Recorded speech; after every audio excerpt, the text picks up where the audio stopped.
आज तक वालों की बात नहीं करी।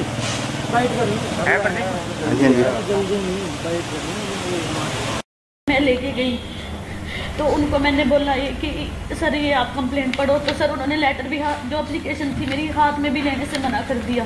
बोलते आपके केस के बारे में हमें पता लग चुका है और ये मैं इसमें कुछ नहीं कर सकता, जो कच्चा टैंक चौकी जिनके अंदर आती है वो करेंगी, हम कुछ नहीं कर सकते। उसके बाद सर 4 महीने से मैं चक्कर काट दी, कोई नहीं सुन रहा। DC सर के पास जाती हूँ, बोलते कि आपने मैडम के साथ बदतमीजी की है।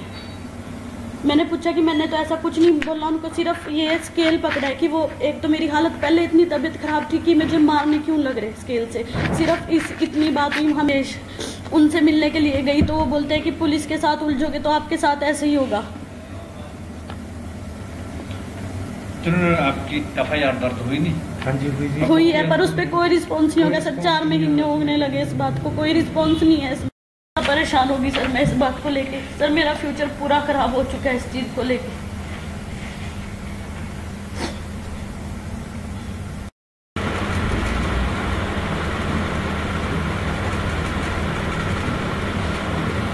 भी अप्लाई किया है वो नहीं, उसका नहीं रिस्पॉन्स है, कोई रिस्पॉन्स नहीं है सर अभी तक। आपसे पहले जो लेडी वो गई के मैंने 100 नंबर पे कॉल की थी क्योंकि मुझे चक्कर आ गया था। जैसे उसने आके मेरे ऊपर हाथ उठाया, सेल्फ में मेरा सिर लगा तो मुझे चक्कर आ गया। तो मेरी जो फ्रेंड थी, सिस्टर थी, उन्होंने फ़ोन करके इनको बुलाया, हस्बैंड को मेरे। तो मैंने वहीं से बैठ के 100 नंबर पे कॉल की क्योंकि मैं चल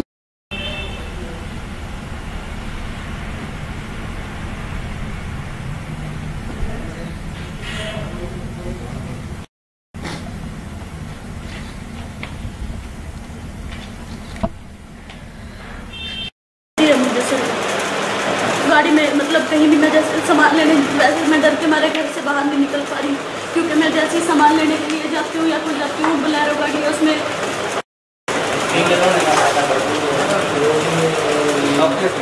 बीच में सारा देर तक ना आपको तो सारा आ गया ना।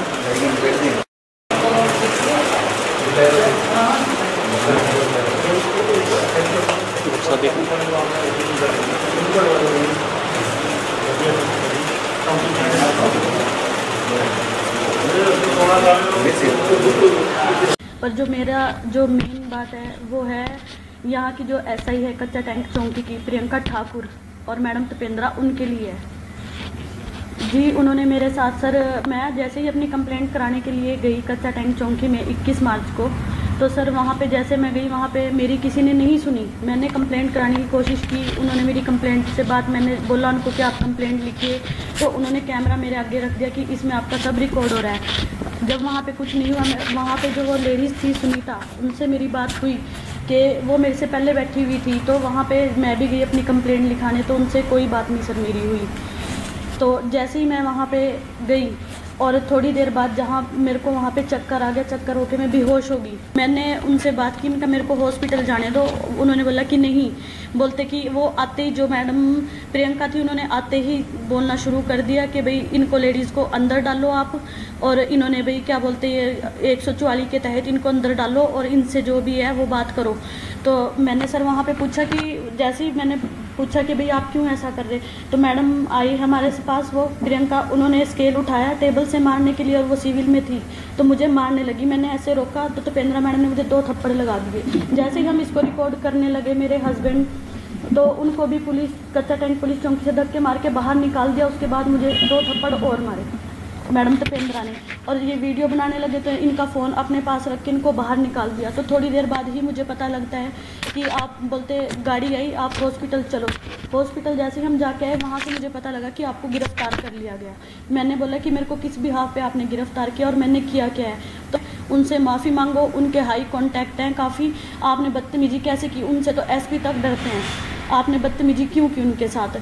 और जब मेरे हस्बैंड थाना पहुंचे तो उन्होंने पूछा कि भाई ऐसा क्या हुआ जो आपने गिरफ़्तार किया। हमने अपने वकील से बात की, उन्होंने बोला कि ऐसे लेडीज़ को अरेस्ट नहीं कर सकते और इतना बड़ा कोई काम नहीं था जिसमें अरेस्ट किया गया। इलीगल तरीके से मेरी एक तो गिरफ़्तारी की इन्होंने, सारी रात मुझे अंदर रखा बिना ही किसी बात के, नहीं मेरी कोई गलती थी। जब इन्होंने बोला कि भाई आप बोलते हो तो जाएगा इसमें कुछ, पर आप किसी बड़े आदमी से, पहुंचे हुए आदमी से फ़ोन कराओ क्योंकि उनके हाई कॉन्टैक्ट हैं। उसके बाद जब क्या बोलते मेरे घर में आई, अगले दिन बेल करवाई मेरे हस्बैंड ने। जैसे मैं घर में आई, घर में आने के बाद काफ़ी टाइम तक मैं डिप्रेशन में हूँ अब तक इस बात को लेके। तो मैंने पूछा उनसे कि मैं गई एसपी तक गई, मैं कंप्लेंट लेके 31 तारीख को। तो एसपी सर ने मेरे को 2 मिनट के लिए मिले, बोलते कि हाँ मुझे आपकी कंप्लेंट के बारे में पता लगा है, पर आपकी जो कंप्लेंट है आप जो कच्चा टैंक चौकी वाले हैं वही सॉल्व करेंगे, हम आपकी ये सॉल्व नहीं कर सकते बात। तो उसके बाद मेरे को 3-4 महीने लगातार चक्कर काटते हुए कोई मेरी सुनवाई नहीं हो रही। मजबूरन आके मैंने सीएम हेल्पलाइन पे करवाया, उसको भी 1 हफ्ते से ज़्यादा हो गया, उसमें भी कोई रिस्पॉन्स नहीं है और मैं बहुत ज़्यादा परेशान हूँ। और आप इन लोगों को इतना सपोर्ट करके डिस्क अवार्ड के लिए इनका नाम नॉमिनेट किया किस बिहाफ पे? उससे पहले ये बात हो चुकी थी, इनको क्यों कराया डिस्क अवार्ड? उनका जो बात करने का तरीका है, हर एक आदमी उनसे परेशान है, उनका जो एटीट्यूड है बहुत ज़्यादा है। मैं इसके लिए पूछना चाहती हूँ कि अब तक मेरी ये कंप्लेंट दी है, इस पर एसपी सर से 10 बार मैं मिली, उन्होंने वो मेरे से मिले ही नहीं, इनकार कर दिया मिलने से। फिर मैं उसके बाद डीसी के पास गई, वहाँ पे मनीष ठाकुर मुझे बोलते हैं कि जब पुलिस के साथ उलझोगे तो आपको पुलिस ऐसे ही रास्ता बताएगी, पुलिस के साथ क्यों उलझते हो, तुम्हारे साथ ऐसा ही होना चाहिए। उनको डीसी से भी मुझे मिलने नहीं दिया, मुझसे कहीं से कुछ हेल्प नहीं हो रही। अब मैं इस बात को लेके जाऊँ, उनको प्रियंका ठाकुर और क्यों सपोर्ट किया जा रहा, मुझे ये नहीं समझ में आ रही कि इतनी जगह मेरी कंप्लेंट है, एसपी ऑफिस तक जा के मैं परेशान हो चुकी, कोई मेरी नहीं सुन रहा और मैं इतनी ज़्यादा डिप्रेशन में हूँ कि मैं खुद मन करता है कि मैं कुछ कर लूँ। और इतनी ज़्यादा परेशान होने के बाद मेरा पूरा फ्यूचर स्पॉइल कर दिया।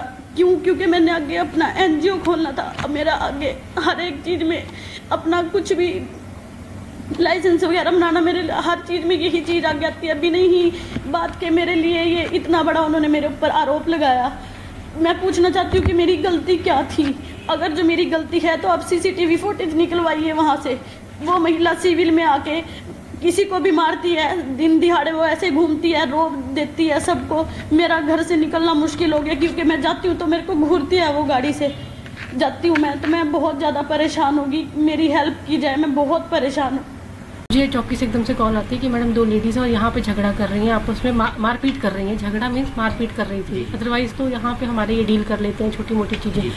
तो यहाँ पे उन्होंने लड़ाई झगड़ा करना शुरू कर दिया हमारे चौकी में आते ही, और मतलब ये नहीं उसको हैंडल कर पा रही थी। उन्होंने मुझे कहा कि मैडम आप आ जाइए। तो मैं उसी पैनिक कॉल पे एकदम से, मतलब इतना टाइम मुझे नहीं लग पाया कि मैं ड्रेस पहन पाती है कुछ भी, तो ये आप भी समझ सकते हैं, तो जेन्युइन चीज़ है। तो मैं एकदम से चौकी में पहुंची तो आगे बहुत ज़ोर ज़ोर से लड़ाई कर रही, गंदी गालियाँ दे रही हैं, एक दूसरे के बाल पकड़ के लगी हुई है, खींच रही है। तो चौकी में इस तरह से झगड़ा करना, मुझे नहीं लगता कि इसमें अगर हमने उनको प्रिवेंटिव एक्शन में 107-51 में उनको अरेस्ट किया तो किसी अपराध को रोकने के लिए अरेस्ट किया, और ना मैंने इसमें कुछ गलत काम किया है। जो भी था अकॉर्डिंग टू लॉ हमने किया है। मारपीट की जो बात कर रही है, नहीं, वो बिल्कुल झूठ है, क्योंकि उस लेडी को उसी दिन से दिक्कत हो गई। आप दूसरी लेडी से भी बात कर सकते हैं, जो दूसरी लेडी वहाँ थी आप उनसे भी बात कर सकते हैं, सुनीता उनका नाम है। तो हमने तो दोनों लेडीज़ के साथ एक जैसा व्यवहार किया और उनको भी अंदर दिया, ऐसा नहीं है कि इनको ही दिया था।